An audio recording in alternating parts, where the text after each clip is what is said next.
Halo Sobat Berita Kita. Mantan Presiden Filipina Rodrigo Duterte ditangkap oleh polisi Filipina di Bandara Internasional Manila pada hari Selasa 11 Maret 2025 setelah tiba dari Hong Kong. Penangkapan ini atas perintah Pengadilan Kriminal Internasional atau ICC.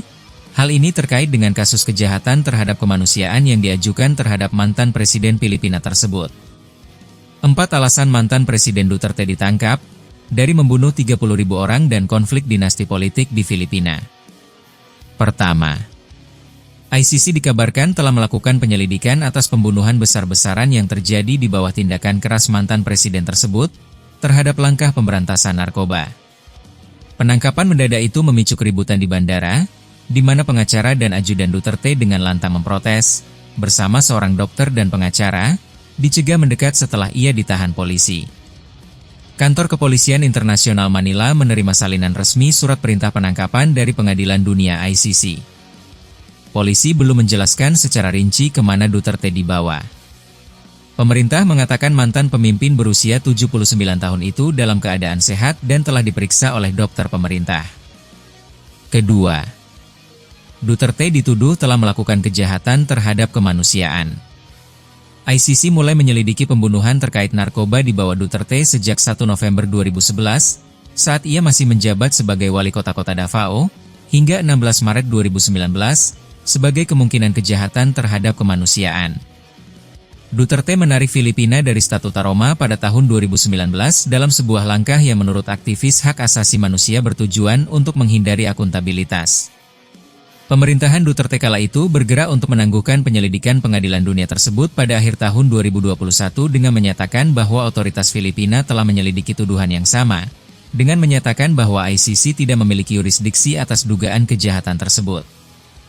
Hakim banding di ICC memutuskan pada tahun 2023 bahwa penyelidikan dapat dilanjutkan dan menolak keberatan pemerintahan Duterte. Pengadilan internasional dapat turun tangan ketika negara-negara tidak mau atau tidak mampu mengadili tersangka dalam kejahatan internasional yang paling kejam, termasuk genosida, kejahatan perang, dan kejahatan terhadap kemanusiaan.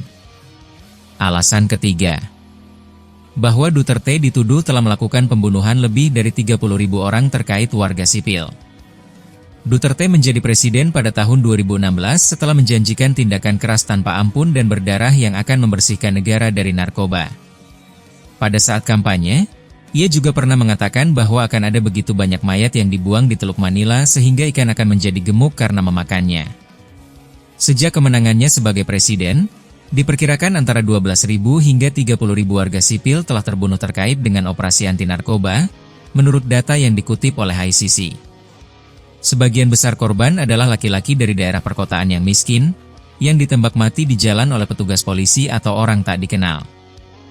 Alasan keempat adalah bahwa konflik dinasti politik Presiden Ferdinand Marcos Jr., yang menggantikan Duterte pada tahun 2022 dan terlibat dalam pertikaian politik yang sengit dengan mantan presiden tersebut, telah memutuskan untuk tidak bergabung kembali dengan Pengadilan Dunia tersebut. Namun, pemerintahan Marcos mengatakan akan bekerja sama jika ICC meminta polisi internasional untuk menahan Duterte melalui apa yang disebut Red Notice, permintaan kepada lembaga penegak hukum di seluruh dunia untuk menemukan dan menangkap sementara tersangka kejahatan.